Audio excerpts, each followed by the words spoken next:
هند رستم في ذكرى رحيلها 7 رجال في حياتها ونهاية لم يتوقعها الجمهور. تحل اليوم السبت 8 أغسطس ذكرى رحيل الفنانة هند رستم التي غابت عن عالمنا عام 2011 بعدما تركت خلفها مسيرة فنية حافلة جعلتها واحدة من أبرز نجمات السينما المصرية واسما حاضرا بقوة في تاريخ الفن. وعلى الرغم من شهرتها الكبيرة في أدوار الإغراء فإن هند رستم أكدت أن هذا اللقب لم يكن اختيارا منها، وقالت في تصريحات سابقة أن الصحفي مفيد فوزي هو من أطلق عليها لقب ملكة الإغراء قبل أن ينتشر بين الجمهور. كما أوضحت أن إجمالي أعمالها التي يمكن وصف أدوارها فيها بأنها إغراء لم يكن كبيرا مقارنة بعدد الأفلام التي قدمتها. ودخلت هند رستم عالم الفن عن طريق الصدفة بعدما انتقلت إلى القاهرة وذهبت برفقة إحدى صديقاتها إلى أحد مكاتب الإنتاج لإجراء اختبارات لاختيار وجوه جديدة للمشاركة في فيلم أزهار وأشواك.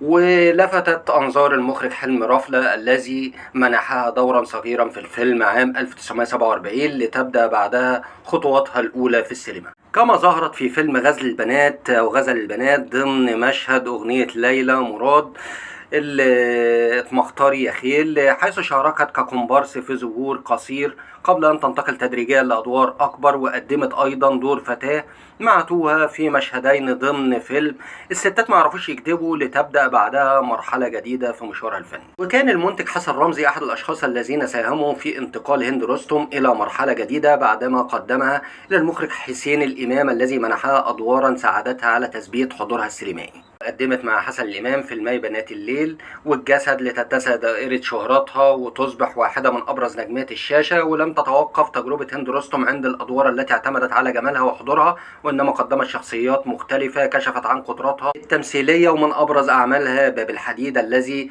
جمعه بالمخرج يوسف شاهين إلى جانب الراهبة والشفيقة القبطية ولا أنام وصراع في النيل والمرأة على الهامش وكلمة شرف ورد قلبي وابن حميدو واسماعيل ياسين في مستشفى المجانين والعالف أجازة وعشاق الليل ونساء في حياتي واعترافات زوجة وبنات حواء والخروج من الجنة. كما تعاونت مع عدد من كبار المخرجين من بينهم عاطف سالم وفطين عبد الوهاب وصلاح ابو سيف ويوسف شاهين وحسام الدين مصطفى ومحمود ذو الفقار واحمد بدر خان. وقدمت مع يوسف شاهين 3 أفلام هي بابا امين وانت حبيبي وباب الحديد. ولم يكن لقب ملكة التعبير مجرد وصف عابر، إذ إن الأديب عباس محمود العقاد أشاد بموهبتها ورأى أنها تمتلك قدرة على التعبير تتجاوز مجرد جمال الوجه، واعتبر أن ما يميزها هو اجتماع الوجه الجميل مع الوجه المعبر. ربط اسم هند رستم خلال سنوات نجوميتها بعدد من الفنانين في شائعات وقصص حب تداولتها الصحافة،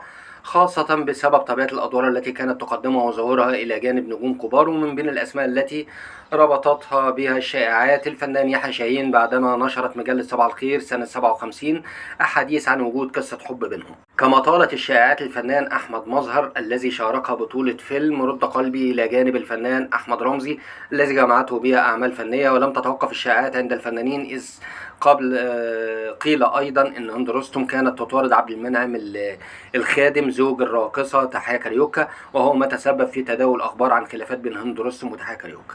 ربطت بعض الشائعات بينها وبين المخرج حسن الإمام الذي كان له دور بارز في انطلاقتها وقدمها في عدد من أشهر أدوارها. تزوجت هند رستم في بداية مشوارها الفني من المخرج حسن رضا وأنجبت منه ابنتها الوحيدة بسنت. ودخلت هند رستم في صراع قضائي لإثبات نسب ابنتها قبل أن ينتهي الأمر بإثبات نسبها إلى والدها. وانتهى الزواج بالطلاق، وأعلنت هند رستم وقتها أن هي لن تتزوج مرة أخرى وأنها ستتفرغ لتربية ابنتها.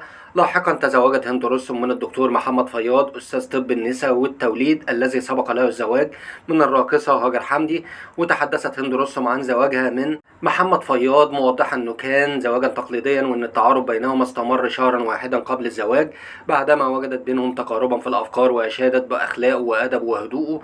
وكان هذا الزواج من الأسباب التي دفعتها لإعادة التفكير في حياتها الفنية، خاصة مع رغبتها في أن تعيش حياة أسرية أكثر هدوءا بعدما قضت سنوات طويلة منشغلة بالعمل الفني. وفي عام 1979 أنهت هند رستم مسيرتها الفنية وكان فيلم حياتي عذاب آخر أعمالها السينمائية. وكشفت في التصريحات السابقة أن فكرة الاعتزال راودتها أثناء تصوير الفيلم، خاصة بعد رحيل عدد من الشخصيات التي كانت لها فضل في مسيرتها إلى جانب تغير المناخ الفني وابتعاد منتجين كبار تعاملت معهم في بدايتها مثل رمسيس نجيب وحلمي رفلة وحسن رمزي، كما شعرت بأنها قضت سنوات طويلة منشغلة بالعمل على حساب حياتها الخاصة، ولذلك فكرت بعد زواجها في الدكتور محمد فياض في أن تعيش حياة أسرية هادئة.